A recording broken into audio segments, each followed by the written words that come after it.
time I walked into Planned Parenthood. The first time I walked in a Walgreens to buy condoms, my stomach was tied in knots. Imagining those nervous smiles, too scared to interact, with bodies distorted in discomfort, but I had a normal face. It wasn't taut or twisted in a way that displayed unwanted pregnancy, but still, everyone watches me walk toward that aisle. That place meant for whispers and paranoia. I felt like everyone was judging me. They were. But after the third surprise pregnancy in my family, I don't want to be another mistake, waiting 9 months to happen. I am the family's future. Gold medals and scholarships. Go to college and be successful. For me, pregnancy is not an option. The clinic, of course, has its protesters outside, with signs and stares that curse me for disgracing Jesus. Because I was there for the opposite of immaculate conception. I was 15, young enough to be plagued with fears, but old enough to know it's the aged boys lie in girls' belief. So yes, I was there for precaution. I needed something to remind me when I am ready. I will be responsible by being safe and taking ownership of my own body, but Trojan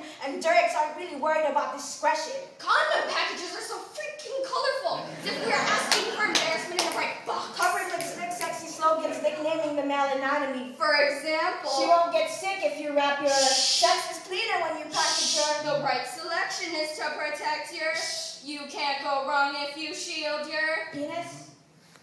When finally I picked one, I knew that if I was a boy, the 32 steps to the register would be 32 steps toward being a responsible man. Instead of 32 steps backwards from being a respectable woman. I handed the box to the cashier, who hesitated and glared at me. In my head, I could almost hear her think, "Slut," as she flipped the red package at me like a dirty diaper. While the people at the store make a show of my purchase, reminding me I'm doing the evil deed because remember, vaginal entry marks the gates to hell. And I'm committing the unforgivable sin of thinking about sex and safety. In a land where it's controversial to ask insurance companies to subsidize contraception, when they happily cover Viagra taken by men like Rush Limbaugh, so they can have sex. They equate taking birth control pills with sexual promiscuity. Perversity, even. Because you know Viagra takers are only in it for the procreation. In a land where we grow up young, where Kim Kardashian, Rihanna, Britney Spears, Snooki, and Paris Hilton are supposed to be our role models. It has become hard to embody the ideal woman. Where the eye of the beholder is the only looking glass we can find, and being sexy is supposed to be our goal. We're told real women must be prim, proper, and respectable,